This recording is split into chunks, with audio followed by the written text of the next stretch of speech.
These numbers are important because they are proof that the Lord has been faithful. When you enter the family of God by faith in Jesus Christ, you automatically become one of his soldiers. Let's go. Let me read Numbers 2 to you. Numbers 2. I'm using the NIV translation. The Lord said to Moses and Aaron, the Israelites are to camp around the tent of meeting some distance from it, each of them under their standard and holding the banners of their family. On the east toward the sunrise, the divisions of the camp of Judah are to encamp under their standard. The leader of the people of Judah is Nahshon, son of Amminadab. His division numbers 74,600. The tribe of Issachar will camp next to them. The leader of the people of Issachar is Nathaniel, son of Zuar. His division numbers 54,400. The tribe of Zebulun will be next. The leader of the people of Zebulun is Eliab, son of Helon. His division numbers 57,400.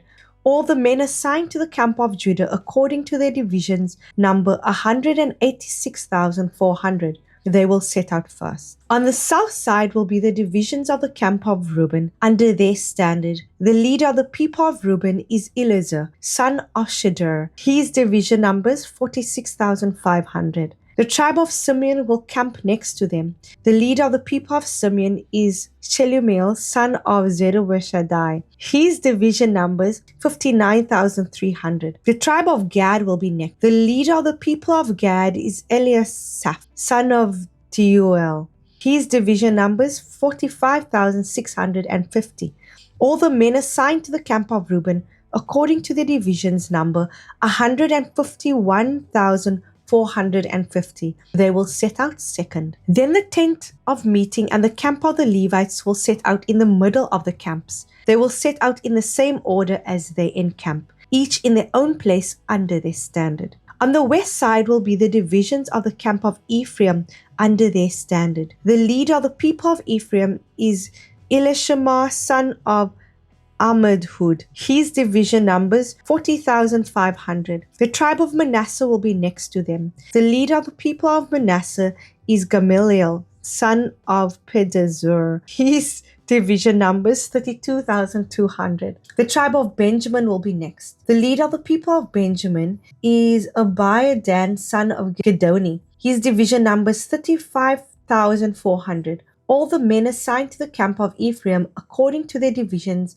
number 108,100. They will set out third. On the north will be the divisions of the camp of Dan under their standard. The leader of the people of Dan is Ahiezer, son of Ammishaddai. His division numbers 62,700. The tribe of Asher will camp next to them. The leader of the people of Asher is Pagil, son of Ochran. His division numbers 41,500. The tribe of Naphtali will be next. The leader of the people of Naphtali is Ahira, son of Anan. His division numbers 53,400. All the men assigned to the camp of Dan number 157,600. They will set out last under their standards. These are the Israelites encountered according to their families. All the men in the camps by their divisions number 603,550. The Levites, however, were not counted along with the other Israelites as the Lord commanded Moses. So the Israelites did everything the Lord commanded Moses.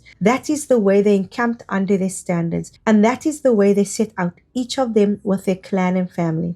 This is the Lord's word today. Now, interesting things that jumps out at me. The Israelites did everything the Lord commanded through Moses, but we notice that pattern changing where the Israelites now become unfaithful, unrighteous, and rebellious against the Lord, and that starts in Numbers 10 verses 11. We know that the pattern of human unfaithfulness is always going to be broken because of our sin nature. But praise be to God that the Lord remains faithful when we are unfaithful. God has the author, Moses, write down these numbers. Why is it important for us to know that there were over 600,000 able-bodied men to be able to fight? The fact that we are seeing these numbers, 74,600 for the tribe of Judah, 54,400 for the tribe of Issachar, 57,400 for the tribe of Zebulun. These numbers are important because they are proof that the Lord has been faithful. As you remember in Genesis 12 and Genesis 15, God makes a covenant promise to Abram. He tells Abram that I will give you descendants as many as the sand on the shoreline, as many as stars are in the sky. Abram bears a child when it's impossible. The impossible happened. God gave life where there was death. Paul says in Romans 4 that Abram and Sarah, that the promise to them, it still stood, but their bodies were as good as dead. They were unfruitful. Sarah being 99 years old, Abram being 100 years old when Isaac was born. And so Isaac and Sarah both died, only having born Isaac. How is it that the Lord has said that I will make you the father of many nations and you will be the mother of nations? And yet we've only born one child. And here we see God fulfilling these covenant promises.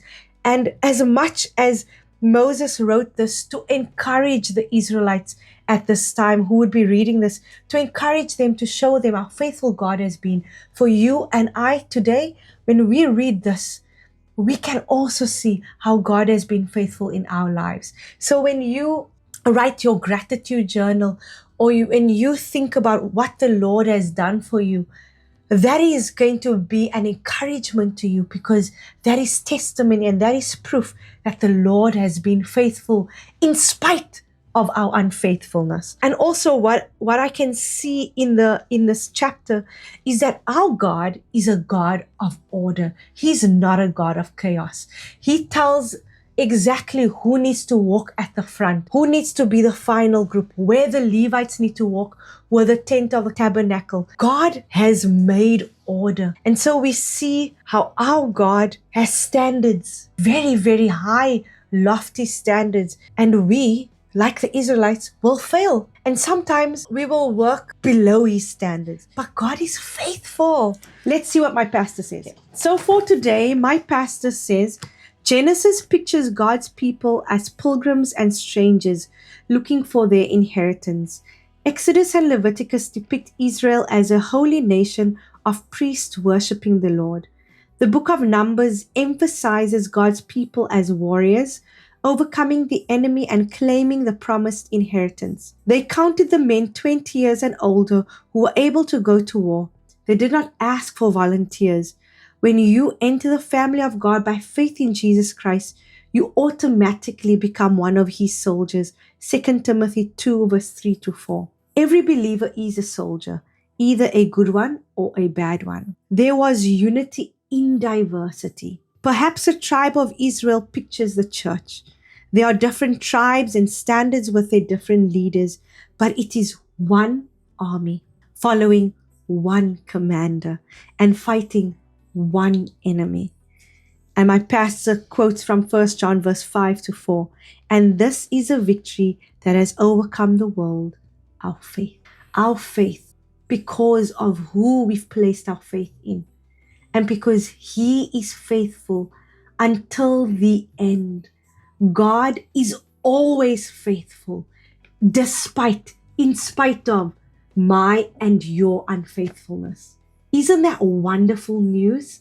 That though you and I fail, our God never, ever, ever fails. He's always on time. His plan is always perfect. It's always good. Our God is faithful until the end. And the end is when you and I will meet him in glory. God is faithful to his promises, and he is able. He's able. And yes, I did quote from Sovereign Grace. I did quote from Sovereign Grace. And I think another thing that is good to know about the book of Numbers is that the book of Numbers emphasizes the diversity of the people of Israel. You see, every single tribe had its own banner, had its own flag, and that banner shows that they are distinct from each other. And yet, at the same time, they are under this one big umbrella. They are the chosen people. They are a holy nation. They are a royal priesthood. They are God's children. And so That is a beautiful picture for us, for the church. Though we are so diverse, we come from different walks of life, different cultures, different languages, different everything. And yet, we are part of one family. We form one army. Amen. May God bless you. May God keep you. And may God let His light shine upon you today. If you have a friend who is in need of somebody to walk with them on this Bible study journey, then share this video with them.